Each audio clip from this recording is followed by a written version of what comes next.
So, we mentioned two-factor authentication. Basically, what that comes down to is it's a way to authenticate that you are who you say you are in addition to an account password.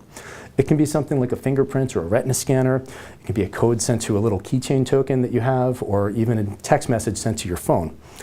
If an attacker only has the password and doesn't have that second factor of authentication, they won't be able to get in. And there are various methods for going about this. There is something that you have, which is like the idea of this little token in your hand. There's something, a smart card, which you can also have, the text message. There are also authenticator apps, which are applications which would be put on your phone.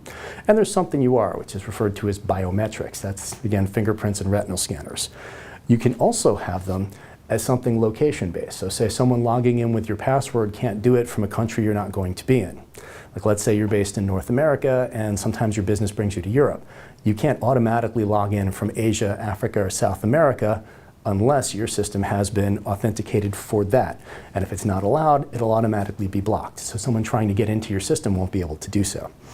Now, we've mentioned the idea of the biometrics. So that's fingerprints and retinal scans.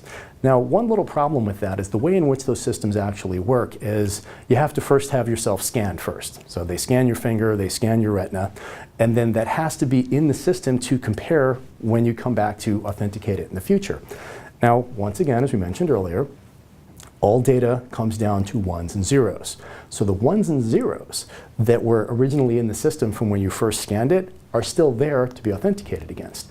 And if that gets stolen, it's not like a password. You can't simply reset your fingerprint. And I should mention that security researchers have cracked consumer-grade fingerprint scanners repeatedly. Whoever puts it out, be it Samsung or Apple or whomever else, security researchers usually break it in a few days. There was even an instance in December of 2014 in which German security researchers were able to take a senior politician's fingerprint from a high-definition photo of her giving a speech in which she sort of put her hand up for a second. They got her fingerprint from that. So attackers can do this. And did I mention once again that lawyers hold really valuable information and attackers will go after it?